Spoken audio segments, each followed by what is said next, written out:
Hello listeners, good evening. This evening we are discussing the role of press in democracy.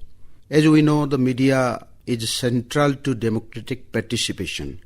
It creates an arena for the exchange of opinion, discussion and deliberation. A space sometimes referred to as the public sphere. It provides a channel of communication between lawmakers and the public, allowing lawmakers to communicate their beliefs and proposals, giving the public the information they need in order to participate and allowing the voices of the public to be heard by the lawmakers. So the press is the most important factor in the formation and development of democracy. Rather, democracy, in order to be vibrating and pulsating, is contingent upon a free press. This evening, we are fortunate to be in the company of Sugyan Choudhury, the most prominent journalist in Odisha, who has contributed significantly to the cause of journalism for the last 3 decades, writing his points of view in national newspapers. Welcome to our studios, Mr. Choudhury. Thank you, Mr. Rout, and thank you for having given me an opportunity to share with you this discussion of most importance regarding democracy and free press. It is needless to mention here that democracy is a free press is always the sine qua non for a vibrant democracy. It is indispensable. Let us go to the origin from where it originated, and you know that although historically we don't have evidence much about it, but in our ancient Indian culture and literature, in the entire world, if you go back to the Indian cultural history and legacy, we find that our sage Narada was considered to be the first ever journalist. First reporter, first journalist, both in print and electronic media. He has spared no one. He followed the saint and the sinner alike with his divine camera in hand and never spared even Lord Brahma, Vishnu and Mahesh as and when the cause arose. So, for a vibrant democracy, for a clean ruler, Lord Narada has envisaged that the path of justice, the path of purity is always sacrosanct. And he has also exemplified this, that going back to ancient Indian cultural history and literature, we find that the most powerful finance minister was Kubera, the king of gods. And he had 2 sons. One was Nara Kubera and the other was Manigriva. And they were so violent that they have created a kind of bedlam in heaven and such a nuisance that every denizens of the heaven, they were completely, intensely exasperated with the mischiefs of these 2 sons of great Kubera. You know, no one could tell anything else. So the matter came to Sage Narada, who by the divine power had cursed them to ashes, and then by their prayer, the Lord commanded them to become a tree called Jamalarjuna. And again when they prayed that, "O Lord, we have committed this mistake and we are now pure, we want to go live life, so have to tell us, bless us, how we will come back to our life again. We did not know that we will come under your spell." Then the Lord Sage was pleased, and then he allowed that when Lord Krishna will touch you, you will touch the feet of Lord Krishna, then you will come back to your own original life. And Lord Krishna came and Jamalarjuna came to their life. So this set an example for other denizens of the seats of the sons of gods and goddesses in heaven, those who become controlled and subdued, chastened by the exemplary achievement of Sage Narada, the first ever reporter of the cosmos. And the reporter I would like to mention in this context, maybe reporter, maybe running commentator, Sanjaya in the Mahabharata. Yes, welcome. You have given us a very good point, Mr. Rout. And Sanjaya, he was the first ever electronic media. And whenever he told what is going to happen during the course of the Mahabharata, Judhaketre, Kurukshetra, Samaveta, Dujishchava, Mamaka Pandavasava, Kimakurbanta Sanjaya. So when he wanted to know Dhritarashtra, he narrated the entire thing that was going on because I was the divine never editorializing what is happening. I mean, he did not give his viewpoint.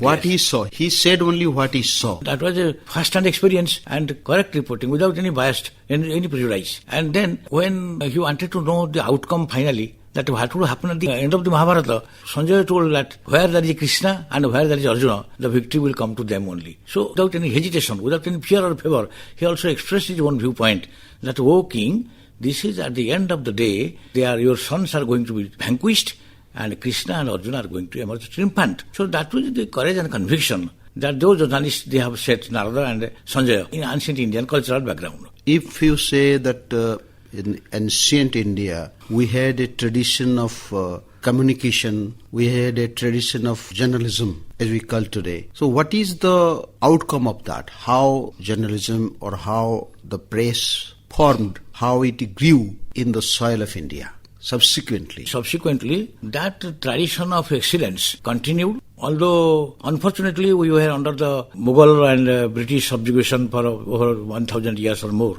Those details, data are not available that much, but whatever is available, we find that following the same traits, Chanakya wrote his Arthashastra, and in his Arthashastra is also a kind of journalistic piece of writing. It is economics, not only pure economics.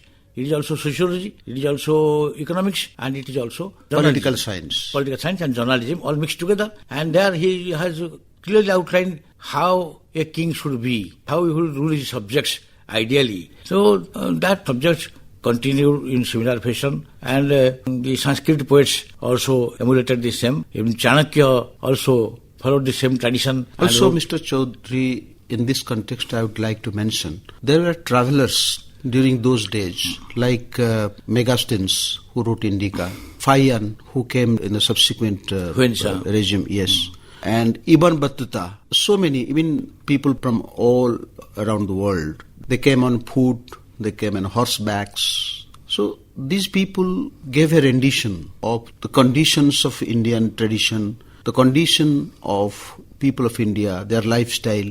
Very faithfully they recorded it. How do you see it? I mean, they are also pioneers of Indian journalism once upon a time. Credit goes to them, because despite all the odds they have come across, they have very faithfully delineated the reports of the times. Even Pensang also, when he visited India, he has also came to Odisha, and in Odisha he has faithfully the social traditions, costumes, costumes, food habits, all these things. And somewhere also he has praised that the people of Balinga, this Odisha, were also very courageous and very faithful, helpful as well. So these are the things Huensa has reported. And inspired the subsequent tradition of the press, the subsequent tradition of journalism on Indian soil. Immensely contributed. Yes. These foreign writings, these foreign observations of foreign viewers, they have immensely contributed to the Indian cultural tradition. Mr. Choudhury, you are right.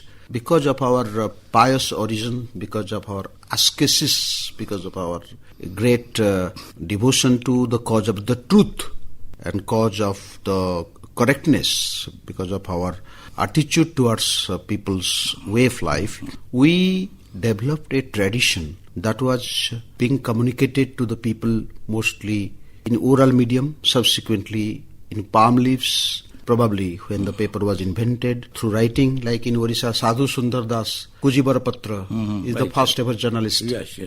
And the missionaries came, they also pioneered the cause of Odia journalism in Orissa.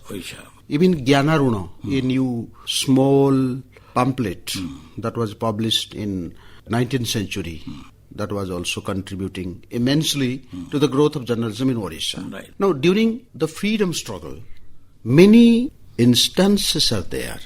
We can cite that they have contributed for the cause of freedom.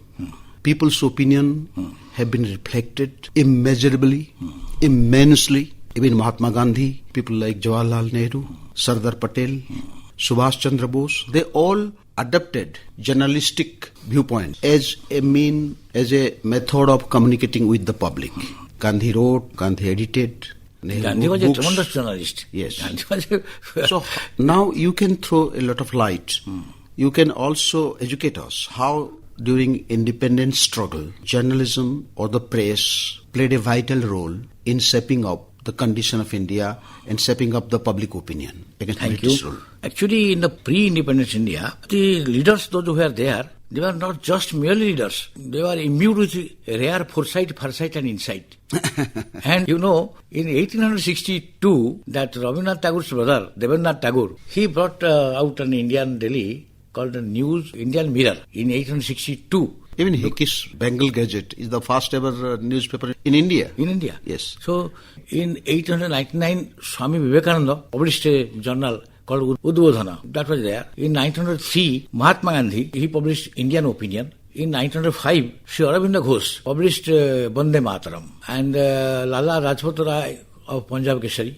And Sri Aurobindo's writing, which was very fiery writings. Inspiring and fiery writings. In no other writers we find that perfect shoulders, the triumphant rapidity of upward flight, the soaring height, the superterrestrial quality, as well as the poignant intensity of the writings which simply fell from the writings of Sri Aurobindo Ghosh. It had a mantric spell over the Indian audience. Right. There was no such a communication as is available today. But despite that, communication hindrances also, Sri Aurobindo's writings were copied, translated, published and distributed among the masses. Like wildfire. And that generated militant nationalism. Sri Aurobindo created a kind of militant nationalism. But Gandhi was different. He was an apostle of non-violence, peace, and he always boldly said that we must generate a kind of awareness among our own people. Gandhi has three principles. He told that generate a kind of awareness, goodwill among our people by your writing, and you should also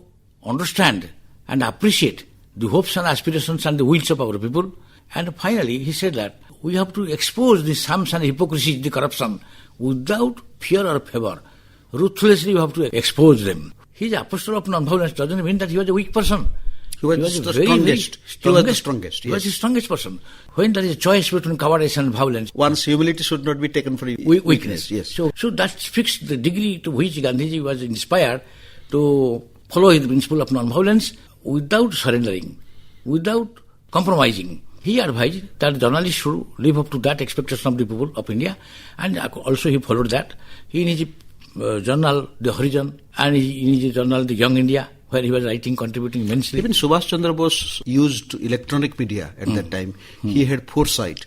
He had Azad Hind Radio somewhere in Germany. Yes. Isn't it? Through the ages, Mr. Choudhury, we have seen people like Rousseau, Voltaire, Montesquieu. They were the pioneers of French Revolution. And whenever there is a sea change in the society, whenever society wants to change for the better, people such as Rousseau, Voltaire, Montesquieu, Mahatma Gandhi, Patel, Subhash Chandra Bose, Nehru, these people... Very good. You have invited me to the discussion of French philosophers. I would like to give credence to the trio, Socrates, Plato, and Aristotle. Socrates was such a man. He was an worshipper of truth like Gandhiji. He never compromised. He used to call a spade a spade. So the king punished him. He was sentenced to jail, and he, as you know pretty well, he was given forcibly hemlock to drink. And while he was drinking, he drank hemlock and was waiting for the death. At that time, he knew that his end was approaching. So he asked his student to come. His student was Plato came. Then when Plato came to Gurudev, what is your order from me? Then he simply Plato saw him laughing inside the four walls of the prison wall. He said that, Gurudev, death is dancing before your eyes and you are laughing. He told Plato, I am not worried about death. Someday when I should die, I am dying. But I am very happy that you have come at the right moment, and you are to carry the instruction from me that you follow the truth, writings of truth, like me. Carry my mandate and follow writing the truth after I pass away. You must be answerable to the people of Greece and how to preserve, protect and defend the Greek democracy. I now assign the duty to you. Thereafter, he went and he wrote the book, The Republic. So Plato's Republic is a magnum opus. And there Plato is a romance of the free intelligence, untrammeled by human stupidity. Right. It is shared. So there he has given hints of how democracy is to be function and how democracy is to be preserved, protected. Writing with conviction and courage, exposing the shams and the hypocrisies without any compromise. So that is what, ordained by his guru, Plato, taught us. You are right. And we believe that a free and healthy media requires several features, including media independence, pluralism, the existence of impartial outlets, and high journalistic standards. Now, media independence refers to editorial independence too, from both political interference and financial control. How do you look at the media independence in the context of globalization, in the context of cutthroat competition among powers? Media independence, editorial independence is a very important point of discussion in the context when there is a growing corporatization in the media industry now, particularly in our Indian context. You find it is a myth now. Editor, when he will write of his own the truth, he will be shown the door. If the editor goes ahead, he will be hit back. So he has to compromise. Or if he goes back, he will be kicked back. So he has to choose a path in between. Middle path. Middle path. So that is how the freedom of the press is being squeezed. The editorial pen is now curtailed. That is in the present scenario, and nobody knows what is the answer to it. People are presently working on the kind of cooperative journalism. Also citizen journalism. Citizen journalism. Yes. Or what you call guerrilla journalism. Yes. Or what you call that kind of collaborative journalism or street journalism. Yeah. Because of social media also, people's participation in all sorts of activities and people's interest in activities all around themselves and easy methods of recording the incidents have actually taken the journalism to a standard, to a height where truth is visible to all of us. And I think no one can hide oneself or no one can hide the truth from the glare of the public anymore. Social media has actually transformed the content of journalism. That digital media, social media, they have taken place today. They will definitely be helpful in creating an enhanced and enlightened public opinion of what is important. Why democracy is very fun.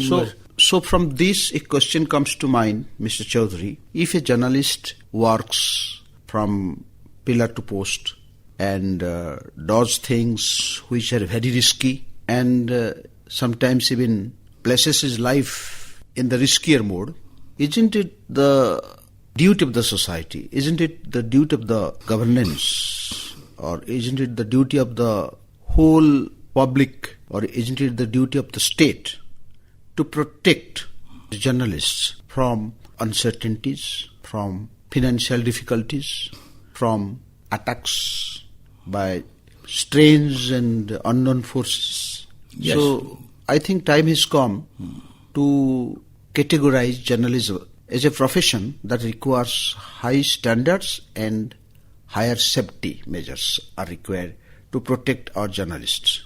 Safety of journalists is a primary question. As you know, according to data available, the number of journalists killed after the Second World War till today is more than the number of soldiers killed in the Second World War. So that is the thing. That is also happening in our country. Repeatedly, so many journalists are being assassinated, fired from close quarters. So that way, it is the duty of the society and the duty of the government to come to the aid of the journalists for protection. But due to some kind of reasons, obvious reasons, they are not coming to protect the life of the working journalists. So that is the reason. But despite all said and done, one who has accepted journalism as a mantra will not fear and I life. told in the beginning, ascesis, the hard work, the devotion, and the faithfulness towards one's duty, the commitment. Therefore,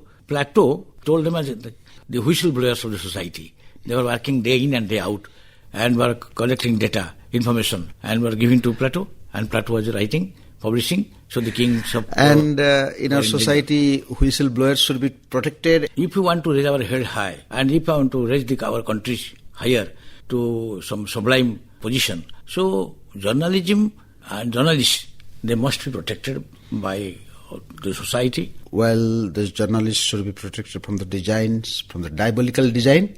The profession of journalism should be given or accorded top priority in every nation, especially in India, which is going to be developed in near future. Today, India is on the verge of becoming a powerful nation, and we have witnessed the efforts of governments in re-establishing the image of India globally as a developed nation, and very soon we will achieve that. And Mr. Choudhury, your participation in the discussion of media and democracy and how democracy to be vibrating and pulsating is contingent upon a free press was really enlightening and informative. Thank you very much for being with us. Thank you, sir. Thank you so much.